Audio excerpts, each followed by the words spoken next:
Gap up open ಆಗೋದು important ಅಲ್ಲ, ಎಲ್ಲಿ ಓಪನ್ ಆಗಿದ್ದಾರೆ ಅಲ್ಲಿ ತುಂಬ ಚೆನ್ನಾಗಿ ಸಸ್ಟೈನ್ ಆಗೋದು ಇಂಪಾರ್ಟೆಂಟ್. ಇವತ್ತು ಹೇಗೆ ಸಸ್ಟೈನ್ ಆದರೂ ಅದು ಇಂಪಾರ್ಟೆಂಟ್. ಈ ಬಯರ್ಸಿಗೆ ನಾವು ಸ್ಟ್ರಾಂಗ್ ಇದ್ದೀವಿ ಅಂತ ಪ್ರೂವ್ ಮಾಡಲಿಕ್ಕೆ ನಾಳೆ ಮತ್ತು ಕೂಡ ತುಂಬ ಚೆನ್ನಾಗಿ ಓಪನ್ ಮಾಡಬೇಕಂದ್ರೆ ಗ್ಯಾಪ್ ಅಪ್ ಓಪನಿಂಗ್ ಅಂತ ಹೇಳ್ತಾ ಇಲ್ಲ, ನಾಳೆ ಫ್ಲ್ಯಾಟ್ ಓಪನ್ ಆಗಲಿ ಇಲ್ಲ ಗ್ಯಾಪ್ ಡೌನ್ ಓಪನ್ ಆಗಲಿ ಇವತ್ತಿ ಡೇ ಹೈಕಿಂದ ಅಪ್ಸೈಡ್ ಹೋಗಿ ಕ್ಲೋಸಿಂಗ್ ಕೊಡಬೇಕು. ಇಲ್ಲಾಂದರೆ ಇವತ್ತಿನ ಕ್ಲೋಸಿಂಗ್ ಏನುಂಟು 24,221 ಇದಕ್ಕಿಂತ ಅಪ್ಸೈಡ್ ಹೋಗಿ ನಾಳೆ ಕ್ಲೋಸಿಂಗ್ ಕೊಡಬೇಕು. ಆವಾಗ ನಾವು ಪ್ರೂವ್ ಆಗ್ತಾರೆ ಎಸ್ ಸ್ವಲ್ಪ ಬಾಯರ್ಸು ಸ್ಟ್ರಾಂಗ್ ಇದ್ದಾರಂತ. ನಾಳೆ ಮೂಮೆಂಟಮ್ ತುಂಬಾ ಇಂಪಾರ್ಟೆಂಟ್. ನಾಳೆ ಮಾರ್ಕೆಟು ಇಲ್ಲೇ ಸೈಡ್ ವೇಸ್ ಆಗ್ತಾರಾ ಅಥವಾ ಮಾರ್ಕೆಟಿಂದ ಅಪ್ಸೈಡ್ ಹೋಗ್ತಾರಾ ಅಥವಾ ಮಾರ್ಕೆಟ್ ನಾಳೆ ಇಲ್ಲಿಂದ ಡೌನ್ ಸೈಡ್ ಬಂದು ಈ ಗ್ಯಾಪ್ ಫಿಲ್ ಆಗ್ತಾರೆ. ಸೊ ನಾಳೆ ಮಾರ್ಕೆಟ್ ತುಂಬಾ ಇಂಪಾರ್ಟೆಂಟ್ ಆಗ್ತಾರೆ.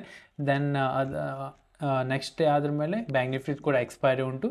ಸೊ ನಾನು ನಾಳೆ ಬ್ಯಾಂಕ್ ನಿಫ್ಟಿ ಕೂಡ ಎಕ್ಸ್ಪೈರಿ ವಿಡಿಯೋ ಮಾಡ್ತೀನಿ. ಸೊ ನಾಳೆ opening if in case flat open ಆಯಿತು, ಡೆಟ್ ಮೀನ್ಸ್ ಮಾರ್ಕೆಟ್ ಈ ರೇಂಜಲ್ಲಿ ಓಪನ್ ಆಯಿತು, ಅದ ನಂತರ ಏನಾದರೂ ಇಲ್ಲಿಂದ ಬ್ರೇಕ್ ಡೌನ್ ಆದರೆ ಡೇ ಲೋನ ನಾವಿಲ್ಲಿ ಪ್ಲ್ಯಾನ್ ಮಾಡ್ಬೋದು. ಬಟ್ ಪ್ಲ್ಯಾನ್ ಮಾಡುವಾಗ ಕ್ವಾಂಟಿಟಿ ಲೆಸ್ ಮಾಡಿ ಪ್ಲ್ಯಾನ್ ಮಾಡಿ, ಬಿಕಾಸ್ ಯಾಕಂದರೆ ಅಪ್ಸೈಡಲ್ಲಿ ಒಂದೊಳ್ಳೆ ಮೊಮೆಂಟಮ್ ಆಗಿದೆ. ಸೊ ತುಂಬ ಜನಕ್ಕೆ ಏನು ಅನ್ಸುತ್ತೆ ಅಂದರೆ ಮಾರ್ಕೆಟ್ ಅಪ್ಸೈಡ್ ಹೋಗ್ಬೋದು. ಸೊ ಇಲ್ಲಿ ಏನು ಮಾಡ್ತಾರೆ, ಬೈ ಔಟ್ ಡಿಪ್ಸ್ ಹುಡುಕ್ತಾರೆ. ಸೊ ಯಾವಾಗ ಒಂದು ಪುಲ್ ಬ್ಯಾಕ್ ಸಿಗ್ತಾರೆ, ಡೆಟ್ ಮೀನ್ಸ್ ಇಲ್ಲಿಂದ ಮಾರ್ಕೆಟ್ ಫ್ಲ್ಯಾಟ್ ಓಪನ್ ಆಯಿತು, ಅದರಿಂದ ಫ್ಲೋಲಿ ಬ್ರೇಕ್ ಡೌನ್ ಅಂದರೆ ಪ್ಲ್ಯಾನ್ ಮಾಡ್ಲಿಕ್ಕೆ ಹೋಗಬೇಡಿ.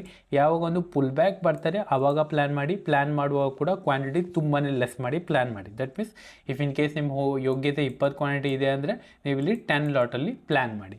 ಫೈನ್.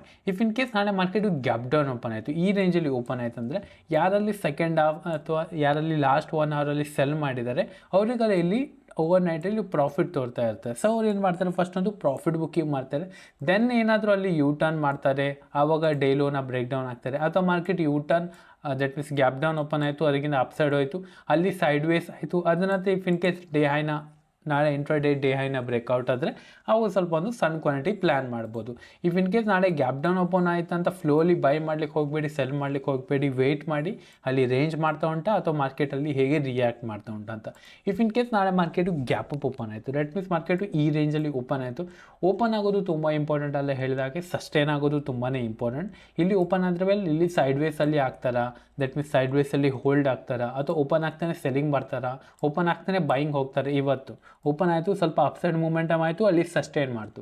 ಇಫ್ ಇನ್ ಕೇಸ್ ಬಾಯರ್ಸು ಇವತ್ತೇ ತುಂಬ ಸ್ಟ್ರಾಂಗ್ ಇದ್ದಿದ್ರೆ ಇಲ್ಲಿಂದ ಡೌನ್ ಸೈಡ್ ಹೋಗಲಿಕ್ಕೆ ಬಿಡ್ತಾ ಇರಲಿಲ್ಲ, ಇಲ್ಲಿಂದ ಡೌನ್ ಸೈಡ್ ಟ್ರ್ಯಾಪ್ ಮಾಡಿ ಅಪ್ಸೈಡಲ್ಲಿ ಕೊಡ್ತಿದ್ರು, ದಟ್ ಮೀನ್ಸ್ ಟ್ರ್ಯಾಪಿಂಗ್ ಮಾಡ್ತಿದ್ರು. ಬಟ್ ಇಲ್ಲಿ ಏನಾಯ್ತು ಅಂದರೆ ಸ್ವಲ್ಪ ಡೌನ್ ಸೈಡಲ್ಲಿ ಬಂದು ಕ್ಲೋಸ್ ಕೊಡ್ತೇವೆ. ಬಟ್ ಸೆಟಲ್ಮೆಂಟು ನನ್ನ ಪ್ರಕಾರ ಸ್ವಲ್ಪ ದಟ್ ಮೀನ್ಸ್ 24,220 ಹತ್ರ ಬಂದಿರ್ಬೋದು. Fine. So if in case ನಾಳೆ ಗ್ಯಾಪ್ ಅಪ್ ಓಪನ್ ಆಯಿತು, ಅದ ನಂತರ ಮಾರ್ಕೆಟ್ ಅಲ್ಲಿ ಸೈಡ್ ವೇಸ್ ಆಗಿ ಯಾವಾಗದು ಡೇ ಹೈನ ಬ್ರೇಕ್ಔಟ್ ಆಗ್ತಾರೆ ಇಂಟ್ರಾಡೇ ಹೈಲೋ, ಆವಾಗ ನಾವು ಪ್ಲ್ಯಾನ್ ಮಾಡ್ಬೋದು. ಅಲ್ಲಿ ನಾವು ಪ್ಲ್ಯಾನ್ ಮಾಡುವಾಗ ಕ್ವಾಂಟಿಟಿ ಸ್ವಲ್ಪ ಲೆಸ್ ಮಾಡಿ ಪ್ಲ್ಯಾನ್ ಮಾಡಬೇಕಾಗುತ್ತೆ. ನಾಳೆ ಕ್ಲೋಸಿಂಗ್ ತುಂಬಾ ಇಂಪಾರ್ಟೆಂಟ್. ನಾಳೆ ಎಲ್ಲಿ ಕ್ಲೋಸಿಂಗ್ ಆಗ್ತಾರೆ ಆವಾಗ ಗೊತ್ತಾಗ್ತಾರೆ ಈ ಬಾಯರ್ಸು ತಮ್ಮನ್ನು ಏನು ಪೊಸಿಷನ್ ಇವತ್ತು ಮಾಡಿದಾರಲ್ಲ ಅದನ್ನ ಸಸ್ಟೈನ್ ಮಾಡ್ತಿದ್ದಾರಾ ಅಥವಾ ಇವರು ಇಲ್ಲಿಂದ ಒಂದು ಪಂಪ್ ಆಯಿತು ಒಂದು ಡಿಂಪ್ ಆಯಿತು ಅಂತ ಹೇಳ್ತಾರಲ್ಲ, ಹಾಗಾಗೋ ಚಾನ್ಸಸ್ ಇರ್ತಾರೆ ಇಫ್ ಇನ್ ಕೇಸ್ ನಾಳೆ ಪಾಸಿಟಿವ್ ಕ್ಲೋಸಿಂಗ್ ಕೊಟ್ಟಿಲ್ಲ. ಸೊ ತುಂಬ ಜನ ಏನಂತಾರೆ ಇದು ಪುಲ್ ಬ್ಯಾಕ್, ಯಾಕಂದರೆ ಆಲ್ರೆಡಿ ಮಾರ್ಕೆಟು ಇಲ್ಲಿಂದ ತುಂಬ ಒಂದು ಫಾಲ್ ಆಗಿದೆ. ಒಂದು ಸೆಕೆಂಡ್, ಮೀನ್ಸ್ ಮಾರ್ಕೆಟ್ 26,300ಇಂದ ಮಾರ್ಕೆಟು 23,300 ತಂದಿದೆ. That means near to 3,000 points market fall ಆಗಿದೆ. ಇದು ಒಂದು ಪುಲ್ ಬ್ಯಾಕ್ ಇರ್ಬೋದು. ದಟ್ ಮೀನ್ಸ್ ಇಲ್ಲಿ ಒಂದು ಪುಲ್ ಬ್ಯಾಕ್ ಕೊಟ್ಟು ಮಾರ್ಕೆಟ್ ಇಲ್ಲಿ ಸೈಡ್ ವೇಸ್ ಆಗಿ ಅಪ್ಸೈಡ್ ಹೋಗ್ಬೋದು, ಇಲ್ಲಾಂದರೆ ಪುಲ್ ಬ್ಯಾಕ್ ಕೊಟ್ಟು ಮಾರ್ಕೆಟ್ ಇಲ್ಲಿಂದ ಫಾಲ್ ಆಗ್ಬೋದು. ಇಲ್ಲಿ ನೋಡಿ, ಊರು ಏನೇ ಹೇಳಲಿ, ಬೇರೆಯವ್ರು ಏನೇ ಹೇಳಲಿ, ನಿಮ್ಮ ಅನಾಲಿಸಿಸ್ ಏನು ಹೇಳ್ತಾ ಉಂಟು, ನಿಮ್ಮ ಮೈಂಡ್ಸೆಟ್ ಏನು ಹೇಳ್ತಾ ಉಂಟು, ಅದನ್ನೇ ಪ್ಲ್ಯಾನ್ ಮಾಡಿ.